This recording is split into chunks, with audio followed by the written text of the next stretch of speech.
পৃথিবীতে প্রাণের অস্তিত্ব বা জীবজগতের অস্তিত্বের জন্য অন্যতম গুরুত্বপূর্ণ ভূমিকা পালন করে থাকে ওজোন স্তর বা ওজোন লেয়ার। এইবার প্রশ্ন হচ্ছে যে ওজোন স্তর বা ওজোন লেয়ারটা সম্পর্কে আমরা যদি জানতে চাই কিভাবে জানবো? এই ভিডিওটির মাধ্যমে টোটাল ওজোন স্তর সম্পর্কে আমরা বিষয়টা জানছি এবং কিভাবে আমাদের প্রোটেক্ট করে আমরা জানতে পারবো। প্রথমত আমরা জেনে রাখি, আমরা সমুদ্রপৃষ্ঠ থেকে 10,000 কিলোমিটার পর্যন্ত বায়ুমণ্ডলের স্তরের বিভিন্ন স্তরগুলি রয়েছে। বায়ুমণ্ডল এনভেলপের মতো পৃথিবীকে ঘিরে রেখেছে এবং একেবারে নিচের স্তরটার নাম হচ্ছে ট্রোপোস্ফিয়ার, যে স্তরে আমরা বসবাস করি। এই ট্রোপোস্ফিয়ার একেবারে নিচের স্তর। বায়ুমণ্ডলের বিভিন্ন স্তরগুলিকে যদি আমরা আইডেন্টিফাই করি তাহলে দেখব যে একেবারে নিচে রয়েছে ট্রোপোস্ফিয়ার। এই স্তরে আমরা বসবাস করি, ট্রোপোস্ফিয়ার। এই ট্রোপোস্ফিয়ারের ঠিক ঊর্ধ্বাকাশে এই ট্রোপোস্ফিয়ারের উচ্চতা কেমন হয়? এই ট্রোপোস্ফিয়ারের উচ্চতা বিভিন্ন জায়গায় বিভিন্ন হয়। ট্রোপোস্ফিয়ার জিরো থেকে আমরা যদি স্টার্টিং করি সি লেভেল থেকে, তাহলে নিরক্ষীয় অঞ্চলে এর উচ্চতা একটু বেশি থাকে, 18 কিলোমিটার পর্যন্ত, এবং মেরু অঞ্চলে এর উচ্চতা একটু কম থাকে, 8 কিলোমিটার পর্যন্ত। যেহেতু মেরু পৃথিবীর কেন্দ্রের চারিদিকে অবস্থিত সেহেতু বেশি টেনে রেখেছে। এবং এই ট্রোপোস্ফিয়ারের ঊর্ধ্বে 3 কিলোমিটার পর্যন্ত স্থানটি হচ্ছে ট্রোপোপজ, যেখানে উষ্ণতা বাড়ছে না বা কমছে না, ধ্রুবক অবস্থায় থাকে। আমি যেহেতু স্তরগুলো আইডেন্টিফাই করছি না, আমি ট্রোপোস্ফিয়ার আইডেন্টিফিকেশন করছি না, আমি করছি ওজোন স্তরকে আইডেন্টিফিকেশন। সেই জন্য ডিটেলসে যাচ্ছি না, আমি ওজোন স্তরে ঢুকবো। ওজোন স্তর রয়েছে এর ঠিক পরের স্তরটা, অর্থাৎ ট্রোপোস্ফিয়ারের উপরে ট্রোপোপজ, তারপরে রয়েছে স্ট্র্যাটোস্ফিয়ার। স্ট্র্যাটোস্ফিয়ার স্ট্র্যাটোস্ফিয়ারের 30 থেকে মোটামুটি 35 কিলোমিটার এই যে দূরত্বটা, এই যে উচ্চতাটা, এই উচ্চতায় কিন্তু ওজোন স্তর বা ওজোন লেয়ার অবস্থান করেছে। স্ট্র্যাটোস্ফিয়ারের ওজোন স্তর অবস্থান করেছে 30 থেকে 35 কিলোমিটার উচ্চতা। এখানেই কিন্তু O3 লেয়ার, যেটা বলছি যে O3 ওজোন স্তরের বা ওজোন গ্যাসের সংকেত হচ্ছে O3। পৃথিবীকে পরিবেষ্টন করে আছে O3 লেয়ার। আমরা যদি দেখি এখানে পৃথিবীকে পরিবেষ্টন করে আছে 30 থেকে 35 কিলোমিটার এই যে উচ্চতায় স্ট্র্যাটোস্ফিয়ারে অবস্থান করেছে এবং পৃথিবীকে বিভিন্ন ভাবে রক্ষা করেছে। উদ্ভিদ জগৎকে রক্ষা করেছে, প্রাণী জগৎকে রক্ষা করছে এই ওজোন লেয়ার। যে ওজোন লেয়ারটা আমাদের জন্য খুবই গুরুত্বপূর্ণ, এখানেই কিন্তু O3 লেয়ার বা ওজোন লেয়ার অবস্থান করেছে। পৃথিবীকে আমরা এখানে অবস্থান করছি এবং আমাদেরকে এত উঁচু থেকে প্রাকৃতিক সৌর পর্দা বা ন্যাচারাল সানস্ক্রিনের মতো কিন্তু আমাদেরকে প্রোটেক্ট করেছে O3 লেয়ার। O3-র মধ্যে দুটি অক্সিজেন যদি আমরা দেখি পরমাণু এবং একটি অক্সিজেন অণু নিয়ে O3 তৈরি হয়েছে এই লেয়ারটার মধ্যে। স্কোনবি বা হেনরি বুশন এনারাই কিন্তু প্রথম অবজার্ভ করেন O3 বা ওজোন স্তরটা সম্পর্কে। এবং একটা জিনিস আমাদেরকে বুঝতে হবে, এই গ্যাসটি আষ্টে গন্ধযুক্ত বা নীলাভ রঙের এই গ্যাসটি, এবং এই ওজোন স্তরটি O3 বা 3টে অক্সিজেন অণু নিয়ে তৈরি হচ্ছে। O3 আমাদেরকে ভীষণ ভাবে প্রোটেক্ট করছে। কি কি ভাবে প্রোটেক্ট করছে? অন্যান্য কোনো গ্রহে কিন্তু O3 লেয়ার নেই।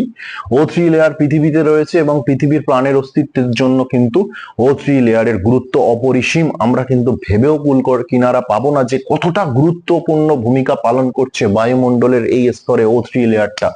সূর্য থেকে যখন আগত রশ্মি পৃথিবীতে এসে পৌঁছাচ্ছে, অ্যাট ফার্স্ট বায়ুমণ্ডলের এই ওজোন স্তরকে ভেদ করে কিন্তু তারপরে কিন্তু আসতে হচ্ছে পৃথিবী পৃষ্ঠে।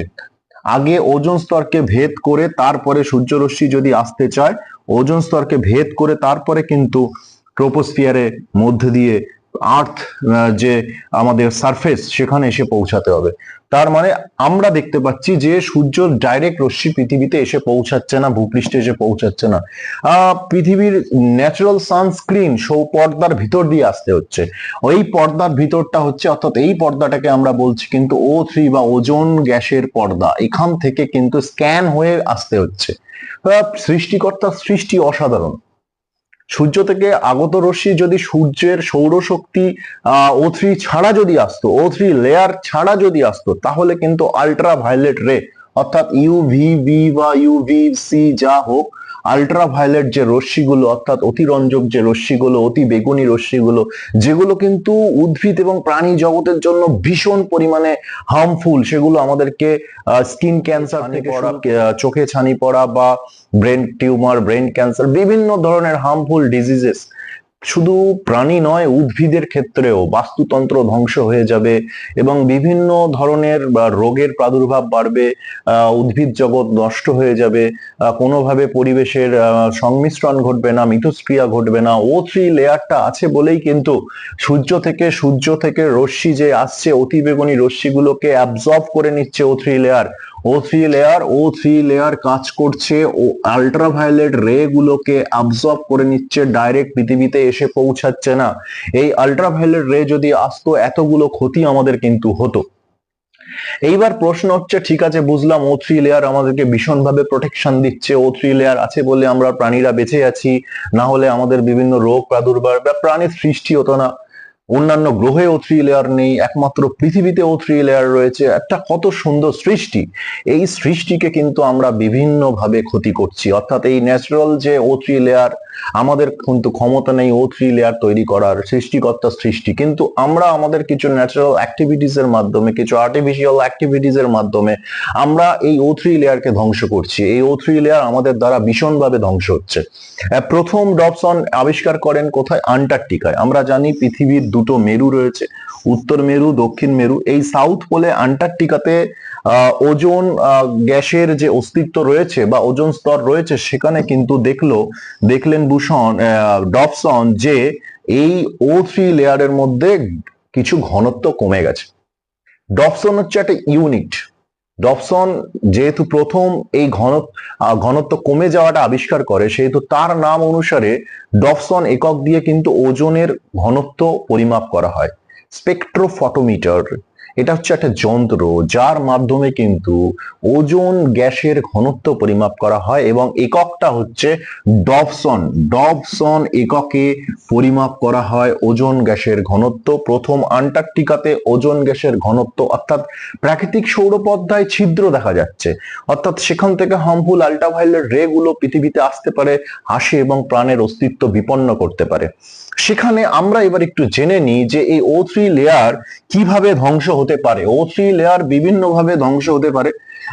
তার জন্য মূলত যে গ্যাসটি সব থেকে বেশি দায়ী সেটা হচ্ছে ক্লোরিন। ক্লোরিন গ্যাস সব থেকে বেশি দায়ী। ক্লোরিন খুব ক্ষতিকর, অর্থাৎ O3 লেয়ারকে, O3 যে লেয়ার ওজোনকে ধ্বংস করতে পারে একটা ক্লোরিন পরমাণু। অর্থাৎ এ যদি এসে O3 কে টাচ করে, তাহলে এখান থেকে O3 কে ভেঙে দেবে এবং O2 প্লাস ও এই প্রসেসিংটা শুরু হয়ে যাবে। অর্থাৎ O3 যত ভাঙবে তত O2 অক্সিজেন উৎপন্ন হবে। O3 ভেঙে যাচ্ছে আর O3 কে ভেঙে দিচ্ছে ক্লোরিন। O3 কে টাচ করলেই ভেঙে যাবে।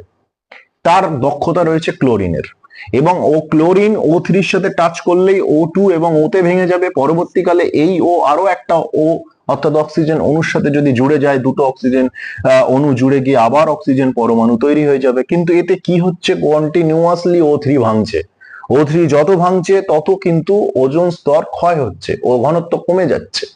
এবার আমরা বলে রাখি আমাদের কি কারণে। এখানে আন্টার্কটিকায় কিন্তু পোলার স্ট্র্যাটোস্ফেরিক ক্লাউড, এটা মাথায় রাখতে হবে, PSC, পোলার স্ট্র্যাটোস্ফেরিক ক্লাউড। এখান থেকে কিন্তু এই মেঘ থেকে কিন্তু ক্লোরিন উৎপন্ন হয়। PSC, এটা মাথায় রাখতে হবে, এখান থেকে ক্লোরিন উৎপন্ন হয়। পোলার স্ট্র্যাটোস্ফেরিক ক্লাউড, সেখান থেকে কিন্তু ক্ষতি হচ্ছে O3 এবং ঘনত্ব ওখানে কিন্তু কমছে। আমাদের কারণের জন্য এসি, রেফ্রিজারেটর বা বিভিন্ন ধরনের শীত ও তাপ নিয়ন্ত্রক যন্ত্রগুলো, সেখান থেকে কিন্তু CFC নির্গত হয়। CFC, সি হচ্ছে ক্লোরিন, F দিয়ে ফ্লোরিন আর C দিয়ে কার্বন, ক্লোরোফ্লুরোকার্বন। এখান থেকে ক্লোরিন পাওয়া যাচ্ছে। এই ক্লোরিন কিন্তু O3 কে বিনষ্ট করছে। অর্থাৎ CFC থেকে যে ক্লোরিন আছে সেখান থেকে কিন্তু O3 ভেঙে যাচ্ছে, ঘনত্ব কমে যাচ্ছে এবং আমরা জানি ওজোন স্তর বিপন্ন হচ্ছে। যে ওজোন স্তর আমরা প্রোটেকশন দিতে পারবো না, কিন্তু আমরা ধ্বংস করছি ওজোন স্তরকে। তো সেই কারণে ওজোন স্তরকে রক্ষা না করলে প্রাণী জগৎ, উদ্ভিদ জগৎ টোটালটাই হার্মফুল নেসের মধ্যে পড়বে, ভীষণ পরিমাণে আক্রান্ত হবে, ক্ষতি হবে, ত্বকে ক্যান্সার, চোখে ছানি, এগুলো এক্সট্রা প্রচুর ক্ষতি হবে। আর্থ যে হিউম্যান বিং আছে বা যত লিভিং বিং আছে, উদ্ভিদ বা প্রাণী, ন্যাচারাল ভেজিটেশন থেকে শুরু করে সমস্ত কিছুর ওপর ক্ষতি আসবে। তো এবার প্রশ্ন হচ্ছে যে এই প্রোটেকশন আমরা কিভাবে করতে পারি। তার জন্য মন্ট্রিলের একটা প্রোটোকল, একটা চুক্তি নেওয়া হয়, মন্ট্রিল প্রোটোকল। আন্তর্জাতিকভাবে 16 সেপ্টেম্বর এই দিনটিকে ওজোন সুরক্ষা দিবস হিসেবে গ্রহণ করা হয়। ওয়ার্ল্ড ওজোন ডে যেটাকে বলা হয়, ওয়ার্ল্ড ওজোন ডে 16 সেপ্টেম্বর সেই দিনটিকে। এবং প্রোটেকশন কিভাবে করা যায় তার জন্য কিছু পদক্ষেপ নেওয়া হয়েছে। আমরা সাধারণ মানুষ এটা কি করতে পারি, সরকার পক্ষ বা অন্যান্য দেশ, বিভিন্ন দেশ, ভারত একা নয়, বিভিন্ন দেশের সহযোগিতার মাধ্যমে কিন্তু ওজোন লেয়ার আগামী পৃথিবীর জন্য প্রোটেক্টেড থাকবে। তার জন্য মন্ট্রিল প্রোটোকল, কিভাবে প্রোটেকশন দেওয়া যায়, কিভাবে ওজোন যেন ক্ষতি না হয়, একটা গুরুত্বপূর্ণ স্তর, ন্যাচারাল সানস্ক্রিন মতো কাজ করছে, আমাদেরকে প্রোটেকশন দিচ্ছে, তাকে ক্ষতি করা যাবে না, তাহলে প্রাণী জগৎ, উদ্ভিদ জগৎ সবই বিনষ্ট হবে। তো এটাই হচ্ছে 16 সেপ্টেম্বর, তার তাৎপর্য, এবং O3 তার তাৎপর্য, কতটা গুরুত্বপূর্ণ ওজোন লেয়ার আমাদের জন্য। তো সকলে জন্য এইটুকু ইনফরমেশন। আগামীতে যদি কিছু জানার প্রয়োজন হয় ওজোন সম্পর্কে বা O3 লেয়ার সম্পর্কে, অবশ্যই আমরা জানাবো, বা অন্য কোনো ইনফরমেশন যেটা জানার ইচ্ছা হয়, আগ্রহ হয়, related to geography, I can explain like that. Thank you.